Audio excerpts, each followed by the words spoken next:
Saudações fraternas, queridos irmãos e irmãs. Estamos de volta com 30 minutos com a palavra.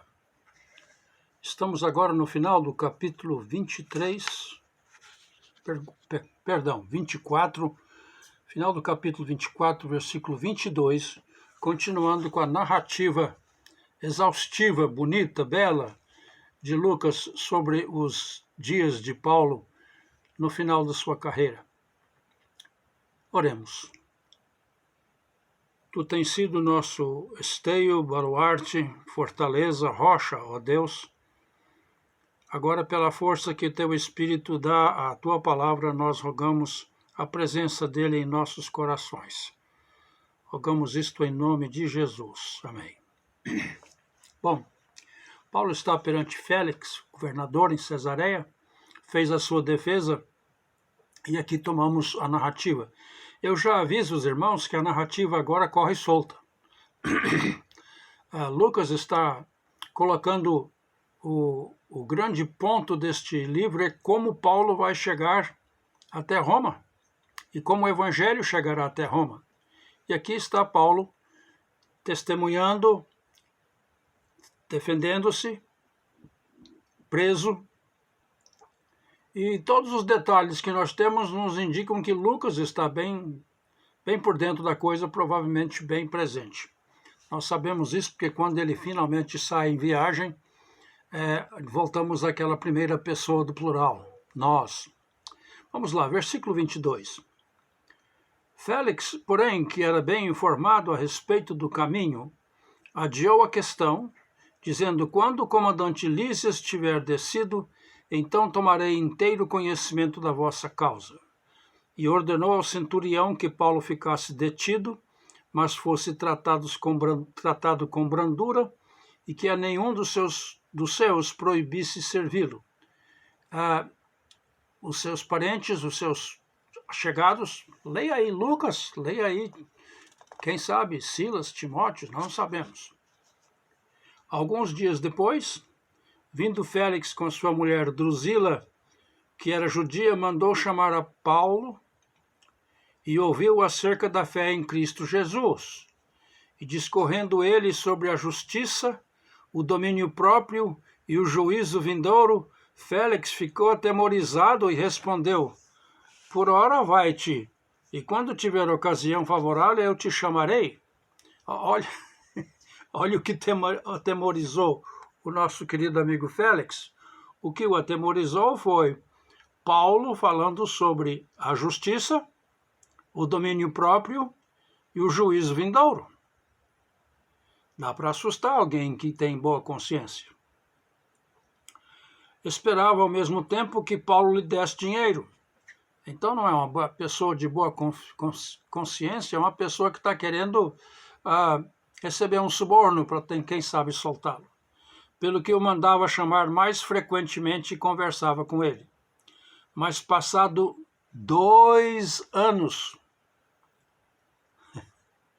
2 anos na prisão, graças a Deus, algumas das cartas que Paulo escreveu saíram desse período, ele preocupado com as igrejas.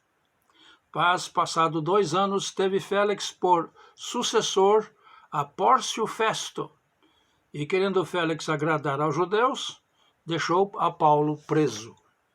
Agradar aos judeus é deixar o homem que eles não gostavam preso, porque solto ele podia fazer muito mal para eles.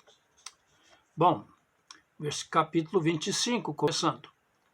Tendo, pois, entrado Festo na província, depois de 3 dias, subiu de Cesareia a Jerusalém.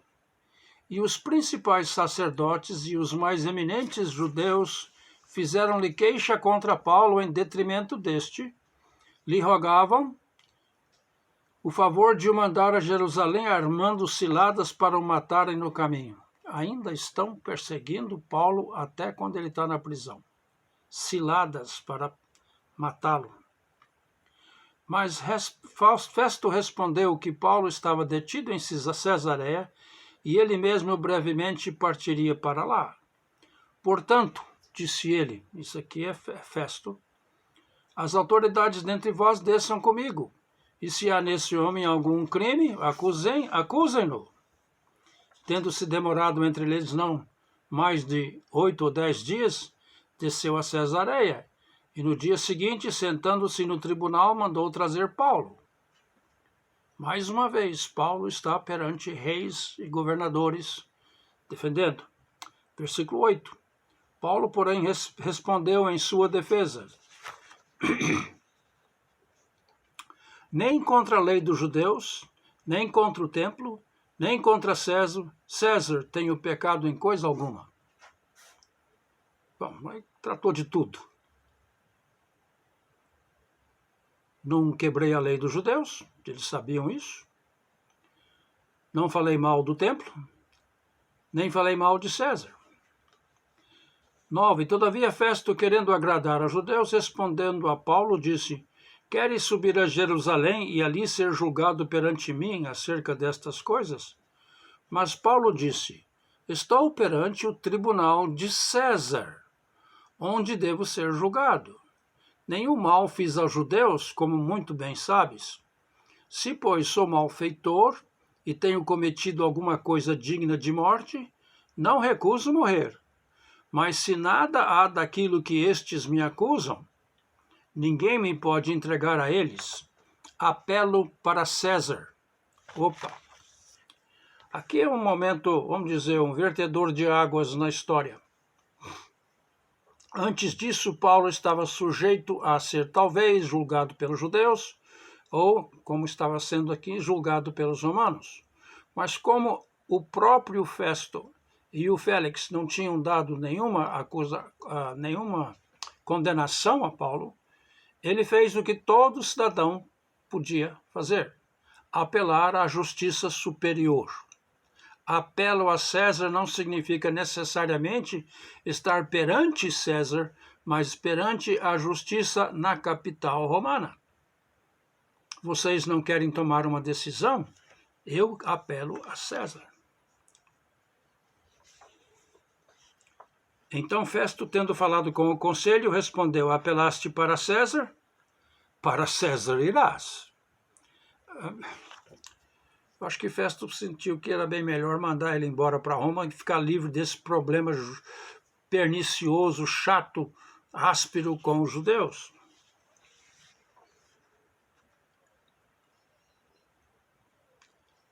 Passado alguns dias, o rei Agripa e Berenice vieram a Cesareia em visita de saudação a Festo. No governador, o rei Agripa, que era herodiano, e a sua esposa Berenice estavam lá para saudar o novo governador. 14. Como se demorassem ali muitos dias, Festo expôs ao rei o caso de Paulo, dizendo: há aqui certo homem que foi deixado preso por Félix, a respeito do qual, quando estive em Jerusalém, os principais sacerdotes e os anciãos dos judeus me fizeram queixas, pedindo sentença contra ele, aos quais respondi que não é costume dos romanos condenar homem algum sem que o acusado tenha presente os seus acusadores e possa defender-se da acusação. Quando então eles se haviam reunido aqui, sem me demorar, no dia seguinte, sentei-me no tribunal e mandei trazer o homem. 18. Contra o qual os acusadores, levantando-se, não apresentaram acusação alguma das coisas perversas que eu suspeitava. Tinham, porém, contra ele algumas questões acerca da sua religião e de um tal Jesus defunto, que Paulo afirmava estar vivo. Qual que você quer, querido? Um Jesus defunto de Félix?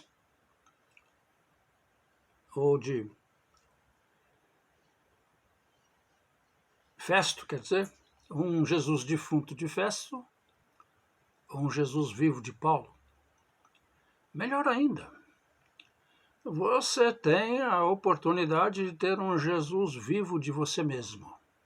O seu Jesus vivo. O único Jesus.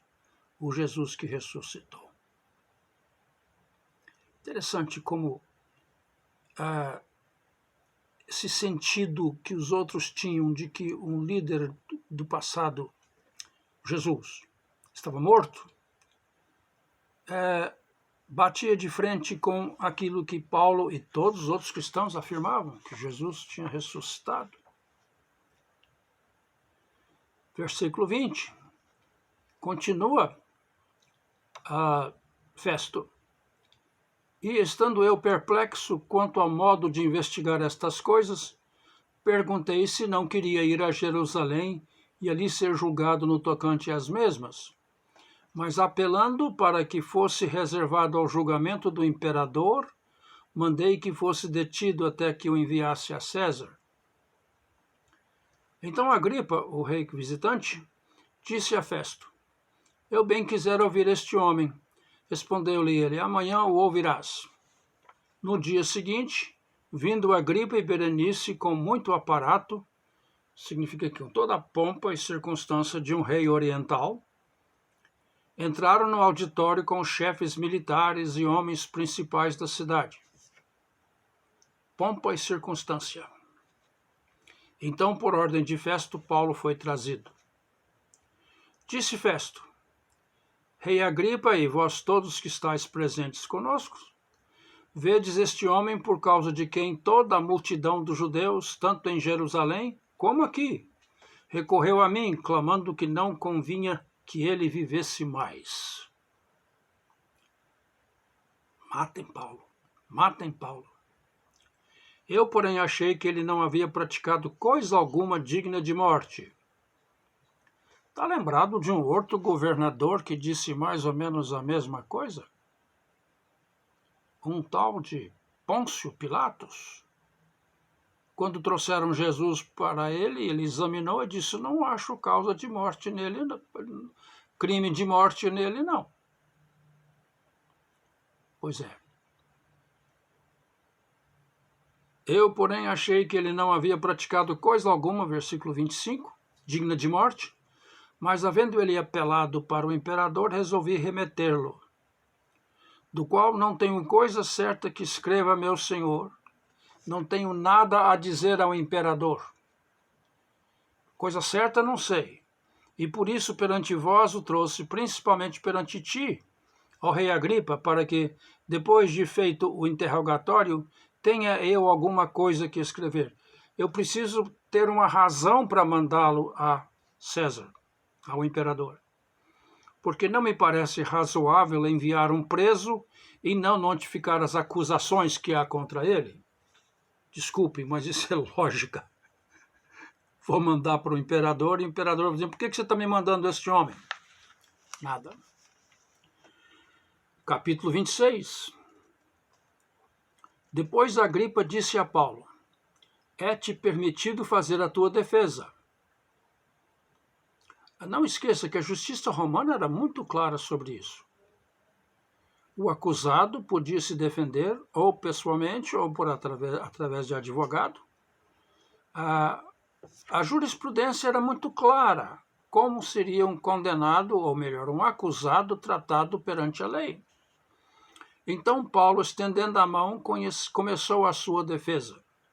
Aqui vem um longo trecho da defesa de Paulo. É a terceira vez que nós vamos ouvir Paulo testemunhando sobre o que aconteceu a ele. Sinto-me feliz, ó rei Agripa, em poder defender-me hoje perante ti de todas as coisas de que sou acusado pelos judeus. Mormente porque és versado em todos os costumes e questões que há entre os judeus, pelo que te rogo que me ouças com paciência.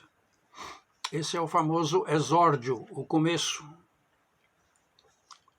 Na retórica, o exórdio é que começa uma discussão, tem que apresentar o ponto. A minha vida, pois, desde a mocidade, o que tem sido sempre entre o meu povo e em Jerusalém, sabem-na todos os judeus. Isso é para lembrar. Eles conheciam Paulo tão bem que sabiam de onde veio. Muitos tinham estudado com ele aos pés de Gamaliel, o famoso rabino. Muitos deles tinham ajudado ele na hora, por exemplo, da execução de Estevão, apedrejado. Muitos sabiam muito bem que ele tinha ido a Damasco com a autoridade dos dos sacerdotes, dos sumos sacerdotes e dos anciãos para trazer os que eram cristãos. Muitos deles conheciam Paulo. E o ódio que eles tinham dele é que ele tinha virado as costas para a sua religião, que ele tinha se tornado o perseguido em vez de o perseguidor, que ele tinha se tornado um aliado daquele que eles odiavam, Jesus, o Nazareno, que eles criam, morreu e estava morto, mas que Paulo afirmava e testemunhava, estava vivo. Aqui, eu vou de novo no versículo 4, a minha vida, pois, desde a mocidade, o que tem sido sempre entre o meu povo em Jerusalém, sabem-na todos os judeus, pois me conhecem desde o princípio. E se quiserem, podem dar testemunho de que, conforme as mais severas seitas da nossa religião, vivi fariseu. Eles podem dizer que ele foi um fariseu. E agora estou aqui para ser julgado por causa da esperança da promessa feita por Deus a nossos pais, a qual as nossas 12 tribos, servindo a Deus fervorosamente noite e dia, esperam alcançar. É por causa desta esperança, ó rei, que eu sou acusado pelos judeus. Qual esperança? A esperança da vinda do Messias. A esperança de que o povo judeu tinha que o Messias viria. O grande prometido, o profetizado, viria. E Paulo está certo em dizer, Jesus é o Messias? Não era o Messias, é o Messias. Ele vai dizer mais ou menos isso. 8. E por que é que se julga entre vós incrível que Deus ressuscite os mortos? Ele atacou diretamente a situação. A esperança era que o Messias viria. Paulo assevera que Jesus é o Messias. E ele está dizendo, por que vocês acham tão difícil crer que Deus possa ressuscitar os mortos? Eu, na verdade, cuidara que devia praticar muitas coisas contra o nome de Jesus, o Nazareno. Paulo está se autoacusando naquela época, antes, quando ele era perseguidor.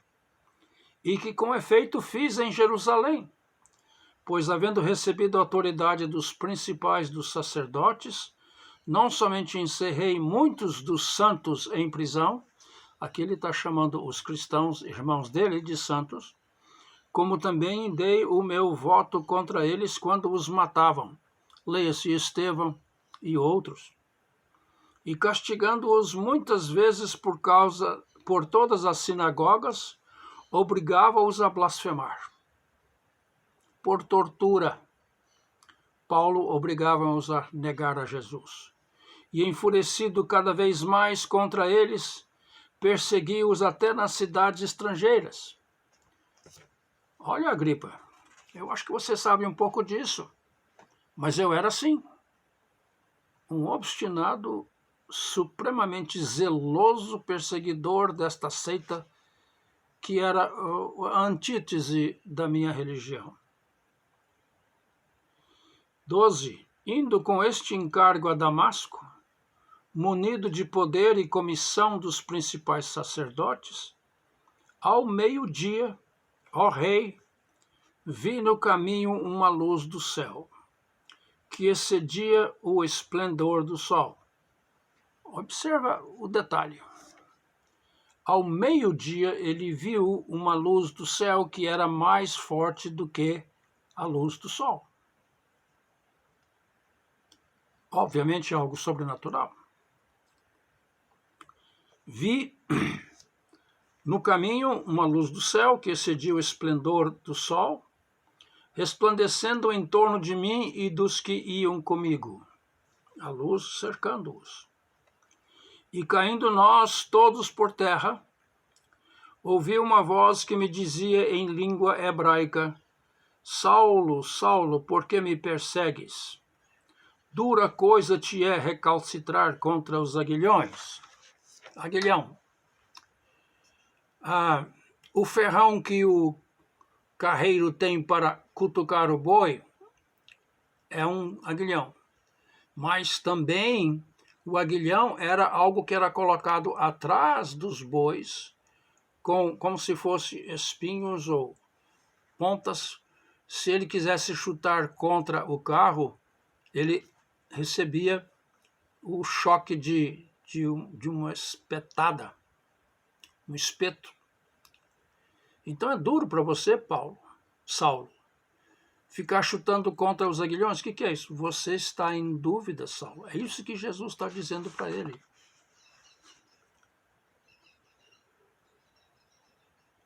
Dura coisa te é recalcitrar contra os aguilhões. Disse eu, quem és, Senhor? Respondeu o Senhor, eu sou Jesus, a quem tu persegues.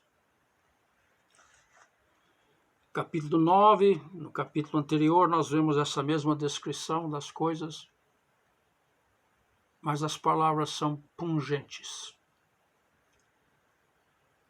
Porque me persegues? Eu sou quem você está perseguindo, Saulo. Se ele diz eu sou, ele não está dizendo eu fui. Ele não está tendo uma visão de um fantasma. Nos capítulos anteriores, nós vemos Jesus aparecendo a Paulo. E Saulo está dizendo que quando Jesus disse, eu sou Jesus, a quem tu persegues, tudo vai cair por terra na vida de Saulo. Quer ver? 16. Mas levanta-te e põe-te em pé, pois para isto te apareci, para te fazer ministro e testemunha tanto das coisas em que me tens visto, como daquelas em que te hei de aparecer. Hei de aparecer. Jesus prometendo no caminho de Damasco que ele iria aparecer a Paulo, livrando-te deste povo e dos gentios, aos quais te envio, para lhes abrir os olhos, a fim que se convertam das trevas à luz e do poder de Satanás a Deus, para que recebam remissão de pecados e herança entre aqueles que são santificados pela fé em mim. Em nenhum outro trecho tudo isso nós ouvimos de Jesus, mas aqui Lucas nos informa que Paulo disse isto. Ele vai enviá-lo como ministro para quem? A este povo, quem? Os judeus, e dos gentios, aos quais te envio. Versículo 18. Para lhes abrir os olhos, a fim de que se convertam das trevas à luz. É quase irônico, porque Saulo vai ficar 3 dias sem ver nada.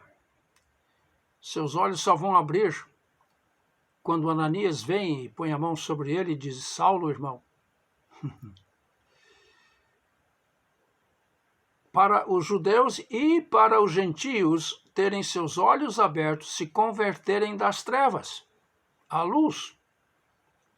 A religião judaica, para quem não crê em Jesus, é treva. Só tem promessa, mas não cumprida. E do poder de Satanás a Deus, a conversão de poder de Satanás a Deus. Isso especificamente para os gentios, para que recebam remissão de pecados. Mais uma vez, aquela mensagenzinha escondida em Atos, e também no final de Lucas, mas escondida, a promessa da remissão de pecados sem o ritual do templo. Como haveria remissão de pecados? Recebam remissão de pecados e herança entre aqueles que são santificados pela fé em mim, crendo em mim, que eu vivo. Assim disse Paulo que Jesus disse a Saulo. Agora Paulo continua. Pelo que, ó rei Agripa, não fui desobediente à visão celestial. Antes anunciei primeiramente aos que estão em Damasco, e depois em Jerusalém, e por toda a terra da Judeia, e também aos gentios que se arrependessem e se convertessem a Deus, praticando obras dignas de arrependimento. Não praticar obras para arrepender, mas arrepender, mudar de mente, mudar de direção, mudar de vida, mudar para a Deus, em direção a Deus. E aí praticar obras dignas do arrependimento. Por causa disto, os judeus me prenderam no templo e procuravam matar-me. Tendo, pois, alcançado socorro da parte de Deus, versículo 22, ainda até o dia de hoje permaneço dando testemunho tanto a pequenos como a grandes, aos que estão ao meu lado na prisão e aos senhores que estão aqui, não dizendo nada senão que os profetas e Moisés disseram que devia acontecer. Haveria um Messias, o Messias seria um Messias sofredor, ele ressuscitaria. Isto é, como Cristo devia padecer, e como seria ele o primeiro que, pela ressurreição dos mortos, devia anunciar a luz a este povo e também aos gentios.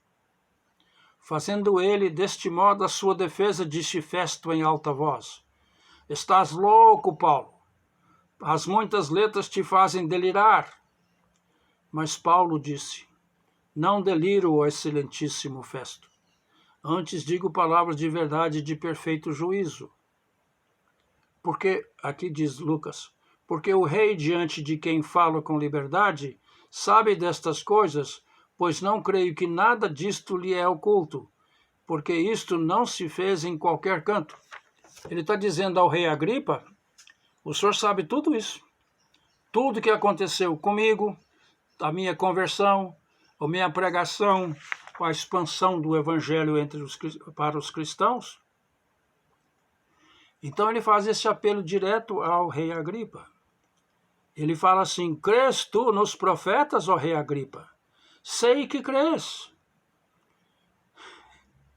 Disse Agripa a Paulo: por pouco me persuades a fazer-me cristão. Almost persuaded, nós cantamos em inglês. Por pouco persuadido. Quantas pessoas por pouco são persuadidas, quase se tornam cristãos, mas não são.